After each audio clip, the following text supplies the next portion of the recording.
Hello everyone, welcome to Chasing Adventures. And on this series, we're going to finally pick which Auxbeam lights I'm going to put on the Rebel, and I'm going to be mounting them with Vice Design mounting brackets, which requires removing the bumper. So this will be interesting and a lot of fun. Alright, so we're almost coming to the end of this series. So far, we cover how to install and wire the Auxbeam AC800 8-gang switch panel and the controller with Vice Design mounting brackets, and install the Nope Halo 3-inch ditch light pots on the hood by also using Vice Design mounting brackets, and wired it to the Auxbeam switch panel to control both the main LED lights and the running lights. And on our last video, we compared two 9-inch Auxbeam lights, the 360 Pro and the newer Reinstalling series lights. So today we're finally going to mount one of them on the 2025 Ram 1500 Rebel by using Vice Design bumper mounting brackets. And if you're just joining us, I'll leave the links to the other videos in the video description so you can be up to date with this series of videos. And in order to mount the light brackets, we need to first remove the front bumper, but it does not require cutting or modification in order to mount these brackets on the truck. And these brackets gives you a nice mounting point for large lights, perfect for either of these 9-inch Auxbeam lights. And as far as the light goes, it was a tough decision, but I'm going to go with the Auxbeam 360 Pro for now because of its wider light pattern. And I say for now because I'm planning to add a light bar on top of the Rebel later, which will illuminate the surrounding area. So when I add a light bar later, I'll probably switch out to the Reinstalling series, which has more narrower but bigger spotlight pattern. So for now, the 360 Pro it is. And like I said, we first need to remove the front bumper in order to mount those brackets, which will go right here. But this bumper should be pretty easy to pull out. There are a couple of nuts we need to take out from back here to remove the plastic covering in order to get to the bolts that are holding the bumper, which is 3 of them. I believe there's 1, 2, and 3 like that on each side. So after that, and then we have to disconnect the wiring, and then after that, the bumper should just pull out.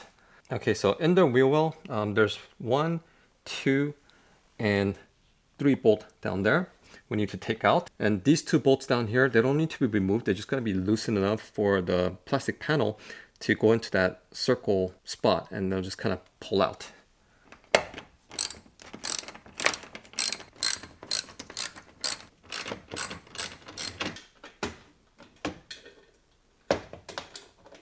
Okay, so after removing these 3 bolts and loosening these 2, this panel should just kind of, slip right out. There we go. And after removing both of the plastic panels, we need to disconnect this wiring harness, which is really simple to do. Just pull on this red tab, pulling the red tab like that, and then pushing this black piece in, and then pulling this white lever. There we go. And you want to continue to pull it out all the way, and then you're able to pull out and disconnect the wiring harness. There you go. And then there are 2 18mm nuts here, and then 1 on this side. So we just need to break that open, and we just slide the bumper out. Okay, so these 2 bolts were very easily accessible, but the last one is in a position where you can't get it with anything else other than a ratchet wrench. So I had to order a pretty long 18 ratchet wrench in order to get to that bolt to loosen it. And you know what, maybe it's an American car thing, because I've been working on Hondas and Japanese cars for all my life, and everything is very easily accessible and very well thought out. Unlike this Ram, the more I'm working on this, I'm finding out that it's not very well thought out. But anyways, so I got a ratchet wrench and I was able to loosen that. So we just need to repeat it to the other side.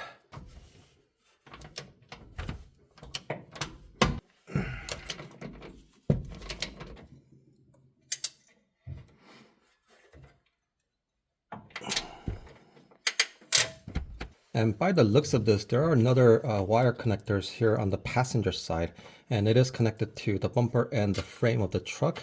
So I think we need to remove this as well. There we go. Okay, and now we're ready to actually pull the bumper out. Okay, so, and I heard this bumper weighs around 60 pounds. If you have a helping hand, that'll be great, but should be able to do it on your own. Let's see how heavy it is. I might regret it, but here we go.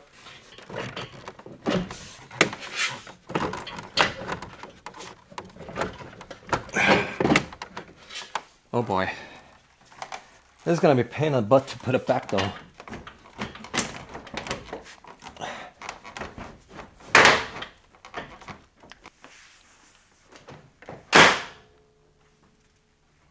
I don't know what that was. But it came out. That's not too bad. But again, I think putting it back together is gonna be a pain in the butt. But you know, I'll deal with that later. And the reason why we need to take the bumper off was because to get to these bolts. And we need to remove this rubber grommet out of the way first. And I just held on by clips on the back. All right. Then move that out of the way. And then the bracket will be bolted onto these two bolts like that. And the closed off end will be going on to the outside of the truck. Is that a 13 mil? Yeah, 13 mil.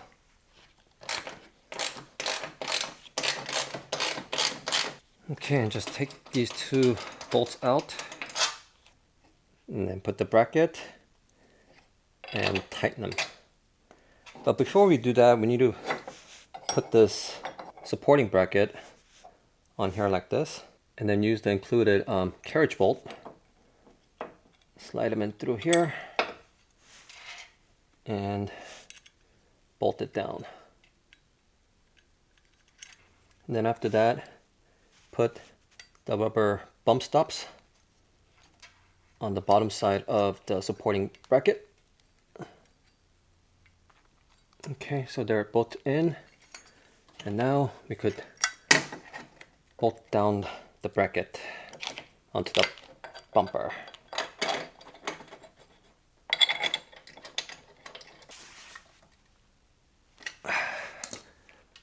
Solid. Okay, once that's done, just close the rubber grommet back in place.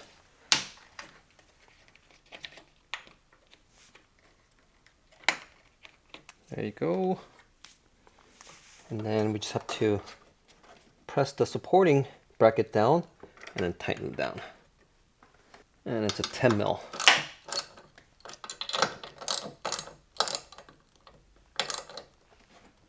All right, that's solid.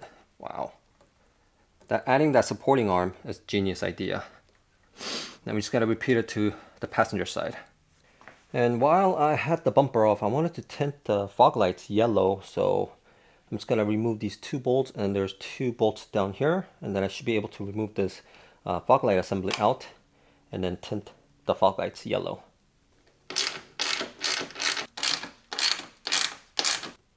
And a nut down here and a bolt over here on this side. And then you want to unplug the power cable out of the way and then unplug this.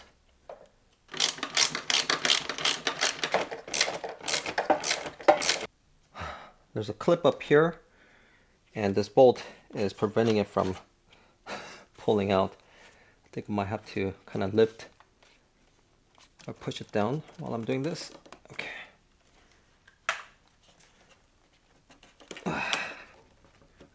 Again, who designed this, right? Jeez.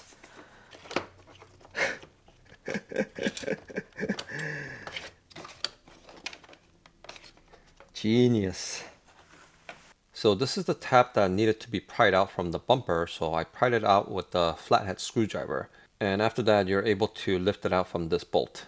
And here it is. So I tinted with the Vi-Air yellow tint. And you know, it doesn't have to be perfect all around because only this much is going to show once it's installed. And I ran the wires first before putting the bumper back. All right, now let's try to put the bumper back on. See how easy it is.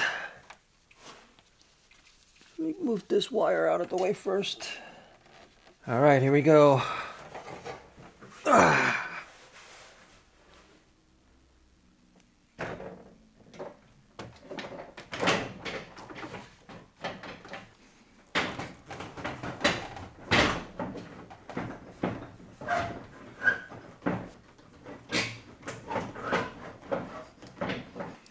don't see anything obstructing it.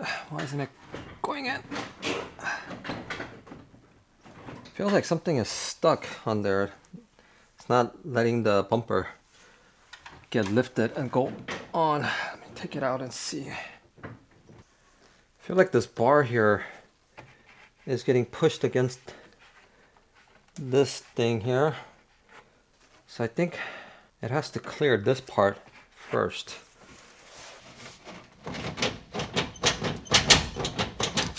So the issue I'm having right now is this thing, this little thin plastic piece is not clearing this.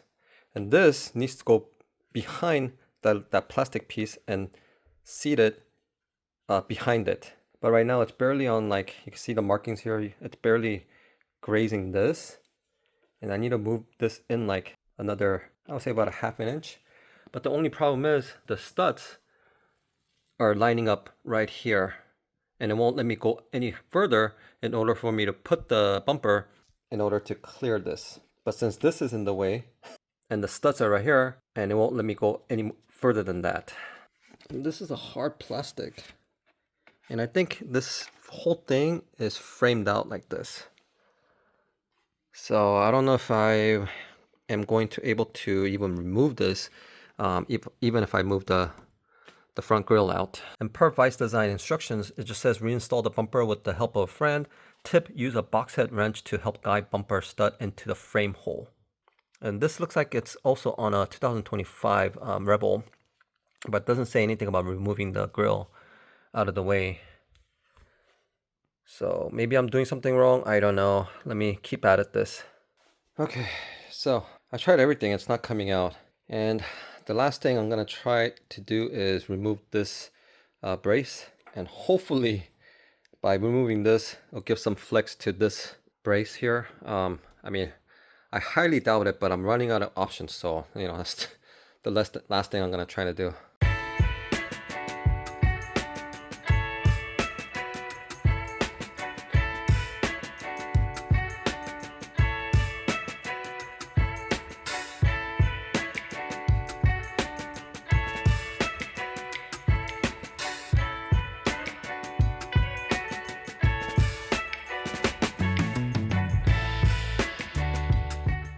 Finally it went in. So for some reason, the passenger side went in all the time, and I had an issue with the driver's side. So what I did was I put the driver's side first, and then the passenger side, and then obviously went in. And I don't know if that's a combination of the bolts that I loosened or not. I have no idea. I don't want to find out, but it's in. So now we just have to tighten all the bolts down and then put the lights on.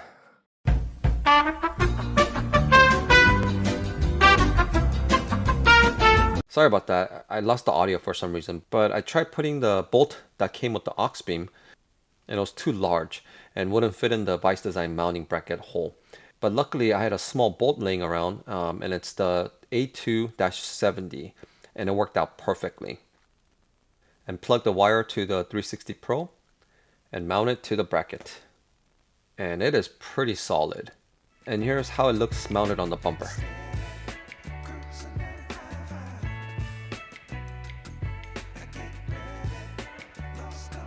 Alright, so to wire this, I don't need this end, so I'm just gonna clip it off.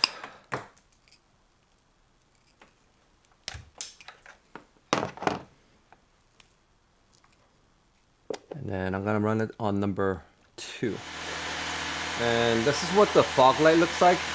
It actually looks more green than yellow, so I may need to add another layer on top of it to make it look yellower, but definitely different. And so far I wanted to show you all the lights that we did. So I have the halo lights with the running lights and with the ditch light on, and then the Auxbeam on. Woo! That is bright. Nice. So Auxbeam's off, ditch lights off, running lights off, and there you go. Alright, so other than having trouble putting the bumper back on, everything else went smoothly. And the Rebel is looking mean with these giant 9-inch Auxbeam lights. And the Vice Design mounting brackets lined up perfectly and works well. And now I no longer fear driving in the dark because I have a bad night vision, so these lights will help me tremendously driving in the dark forest roads. And like I mentioned, we're almost coming to the end of the series, and now all we have to do is install the Vice Design Grille lights. So make sure to like this video and subscribe if you're new to the channel, and turn on the bell notification too so you won't miss when my next video is uploaded. And if you're interested in any of these items, I'll leave the link in the video description and the links to other videos that are in this series. So thank you all for tuning in today, and until next time, keep chasing adventures, and I'll see you all on my next video.